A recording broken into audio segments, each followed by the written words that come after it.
Il ne faut pas multiplier les dîners, il faut éviter de sortir plusieurs fois par semaine avec des personnes différentes.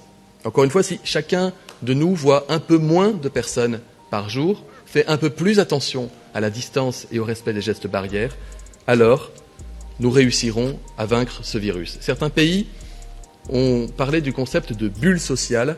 C'est un peu le concept dont je vous parle ce soir, avec cet effort collectif qui est la clé de notre capacité à maîtriser le virus.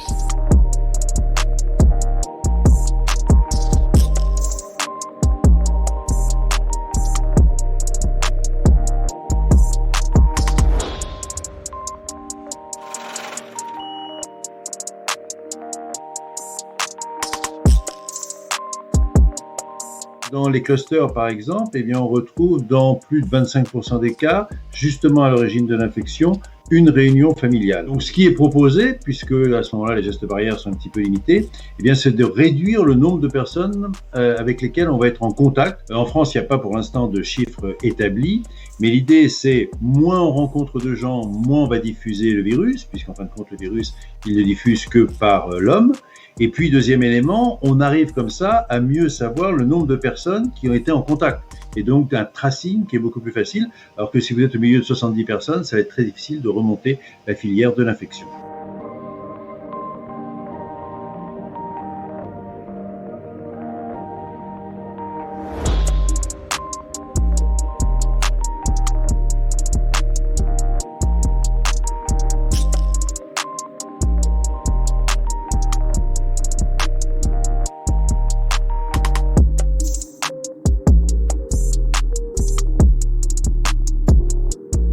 Tellement peu compréhensible que la Première ministre elle-même nous a dit dans un message télévisé « Je me rends compte que mon premier message sur la bulle de 5 n'a pas été comprise par la population ». Ça, c'est peu dire. Donc, si c'est pas compris, ce n'est pas suivi. Si ce n'est pas contrôlé, or cette mesure n'est pas contrôlable, ça ne va donc pas pouvoir être fait.